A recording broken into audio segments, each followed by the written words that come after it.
दिल्ली में अभी जो एक मर्डर हुआ है, एक आईआरएस ऑफिसर की लड़की का मर्डर, और शायद में उसके साथ रेप भी हुआ है। अभी केस अंडर इन्वेस्टिगेशन है। इस केस से क्या सीखने को मिलता है? इस केस से बहुत कुछ सीखने को मिलता है। पहली बात ये सीखने को मिलती है कि तुम्हारे घर में अगर कोई लड़की है, उसकी एज चाहे कुछ भी है, तो डोमेस्टिक हेल्प के नाम पर एक लड़का क्यों है वहां पर? एक 21-22 साल का लड़का या उसकी एज कुछ भी है, डोमेस्टिक हेल्प के नाम पर एक लड़का नहीं होना चाहिए। कोई भी, चाहे वो मेल है चाहे फीमेल है, डोमेस्टिक हेल्प, क्या तुमने उसका पुलिस वेरिफिकेशन किया था? क्या उसके बारे में तुम जानते हो? उसका बैकग्राउंड जानते हो? किसी भी स्ट्रेंजर को डोमेस्टिक हेल्प के नाम पर, चाहे वो मेल है चाहे फीमेल है, तुम किसी स्ट्रेंजर को अपने घर के अंदर लेके आ रहे हो। अब डोमेस्टिक हेल्प है तो उसको घर के बारे में सब कुछ पता है, तुम्हारी लाइफ के बारे में, कौन सी चीज कहाँ पर रखी होगी, फैमिली के पास कितना पैसा होगा, फैमिली का डेली रूटीन क्या है। किसी को भी डोमेस्टिक हेल्प के नाम पर तुम अपने घर के अंदर लेके आ रहे हो, always be careful and alert. उसका वेरिफिकेशन होना चाहिए, पुलिस वेरिफिकेशन। उसके बारे में तुम्हें खुद जानना है, उसका बैकग्राउंड चेक कराना है।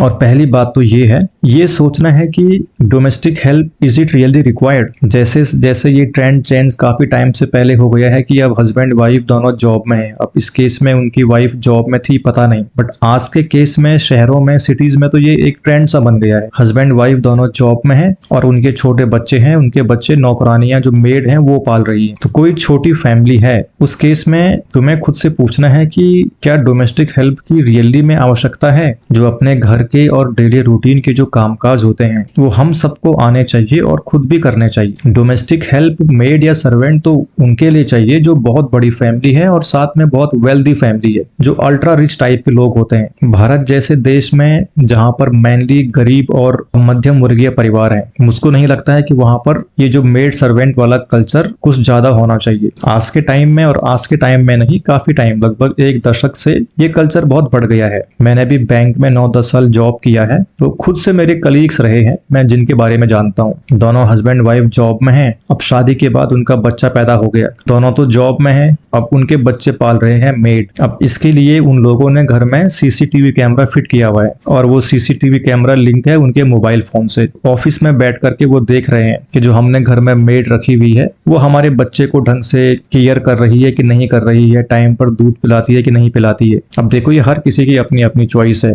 लाइफ जीने की, लेकिन कुछ लेसन नाम की भी चीज होती है। किसी को भी तुम डोमेस्टिक हेल्प के नाम पर, चाहे वो सर्वेंट है चाहे मेड है, वो तुम्हारे लिए स्ट्रेंजर है। ही और she is not the part of your family. उसको तुम अपने घर के अंदर लेके आ रहे हो तो वो तुम्हारी फैमिली के बारे में सब कुछ जानता है या जानती है, चाहे वो मेल है चाहे फीमेल है, कुछ भी है। अगर मेल है तो जैसे मैंने कहा कि इस फैमिली को समझना चाहिए था कि घर में एक 20-22 साल की लड़की है, एंड जो भी उसके बारे में पढ़ने को मिला, she was a brilliant girl, brilliant student. IIT Delhi से उसने बीटेक किया and now she was preparing for UPSC। और उसके साथ ही सब हो गया। सुबह जब वो अपनी पढ़ाई कर रही होगी तो उसके पेरेंट्स सुबह जिम जाते थे 6:30 बजे के आसपास। तो ये जो नौकर था, ये 21-22 साल का, ये उस घर में आई थिंक इसने 6-7 महीने काम किया और उसकी एक्टिविटीज को देख करके इन लोगों ने उसे निकाल दिया। उसकी एक्टिविटीज क्या थी कि वो ऑनलाइन गैम्बलिंग खेलता था, दूसरों से पैसे उधार मांगता था और वापस नहीं करता था। तो इसके चलते इन लोगों ने इसे निकाल दिया। अब इसके अंदर गुस्सा था, बदले की भावना। अब बाकी उसका मोटिव जो रहा हो, वो जो फर्दर इन्वेस्टिगेशन रिपोर्ट आएगी, जब पूरी जानकारी आएगी तभी मालूम पड़ेगा। अभी तो यही लग रहा है कि उसे नौकरी से निकाल दिया और इसके अंदर बदले की भावना थी, रिवेंज। इसको पूरा रूटीन पता था कि सुबह 6:30 बजे जिम जाते हैं, 1.5 से 2 घंटे घर में जो उनकी 22 साल की लड़की है वो अकेली होती है। इसको ये भी मालूम था कि जो डुप्लीकेट चाबी है वो कहाँ पर रखते थे। तो ये उस बिल्डिंग में घुसा, फ्लैट की डुप्लीकेट चाबी निकाली और फ्लैट के अंदर घुसा। तो आई थिंक 24 घंटे के अंदर ये पकड़ा गया। और पुलिस ने जब इसके बारे में इन्वेस्टिगेशन शुरू किया तो पुलिस को ये बात मालूम पड़ी कि राजस्थान में इसने कुछ ऐसा ही किया है, एक लड़की का मर्डर किया, रेप किया और वहां से भाग करके वो दिल्ली आ गया। तो जो इस प्रकार के लोग हैं उसको तुम डोमेस्टिक हेल्प के नाम पे रख रहे हो। अगर इसका पुलिस वेरिफिकेशन किया होता, इसका बैकग्राउंड चेक किया होता, तो आज वो लड़की, उनकी जो शी वॉज ब्रिलियंट गर्ल, वो आज जिंदा होती। तो यहाँ पर लोगों को सीखने की आवश्यकता है। डोमेस्टिक हेल्प के नाम पर तुम किसी स्ट्रेंजर को अपने घर के अंदर लेके आ रहे हो। तुम्हारे घर में अगर फीमेल्स हैं, लड़की है, तो एक सर्वेंट, एक मेल डोमेस्टिक हेल्प नहीं होना चाहिए। उसकी एज चाहे कुछ भी है, क्योंकि वो कुछ भी कर सकता है।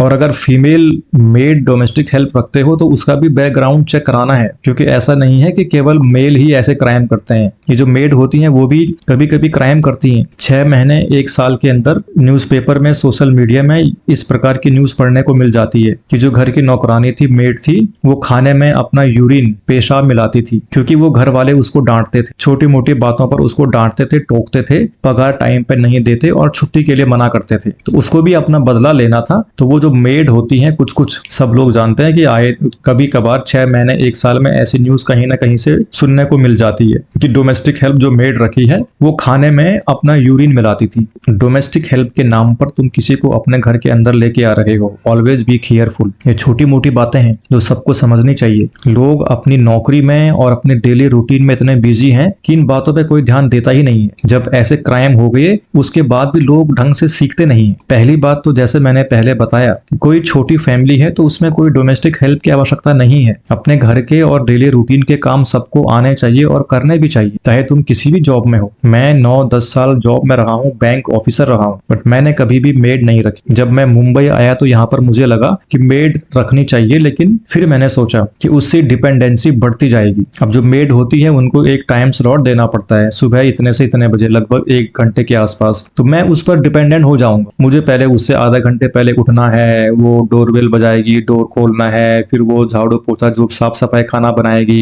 उस पर नजर भी रखनी है। ठीक है, तो मेरी लाइफ में इंटरफेरेंस बढ़ जाएगा। प्लस और भी प्रकार की इश्यूज हैं जो आ सकती हैं, जैसा ये केस जो बॉलीवुड एक्टर था शाइनी आहूजा, उसके साथ हुआ है। उसके घर में जो मेड आती थी उसने उस पर का केस लगाया, कुछ टाइम तक वो जेल में भी रहा। अब बात सच है झूठ है पता नहीं, आई थिंक अभी वो बेल पर बाहर है। तो अपने घर के अंदर तुम किसी को भी लेके आ रहे हो, उसके चलते कुछ भी हो सकता है। अपने जो घर के काम होते हैं, खाना बनाना, झाड़ू पोछा मारना, सब कुछ हम सबको आने चाहिए। एक फ्री की एडवाइस मैं सबको दूंगा, जिंदगी में कभी भी इतना बड़ा लाट साहब नहीं बनने का कि तुम्हें घर में कोई नौकर रखने पड़े। अरे नौकर उनके लिए हैं जो बहुत ही अल्ट्रा रिच हैं, वेल्दी पीपल हैं। ठीक है, 2-4 लोगों की, 5-6 लोगों की एक छोटी फैमिली होती है। हम भी तो फैमिली में रहे हैं, तो ये सारे काम तो सबको आने चाहिए, सबको करने चाहिए। एक छोटी फैमिली के लिए कोई मेड नहीं चाहिए, कोई सर्वेंट नहीं चाहिए। और फिर भी अगर इतनी रिक्वायरमेंट है तो उसका पुलिस वेरिफिकेशन कराओ, उसका बैकग्राउंड चेक कराओ, उस पर नजर रखो। उसकी एक्टिविटीज से, उसकी बातों से वो किसी पर्सन के बारे में मालूम पड़ जाता है।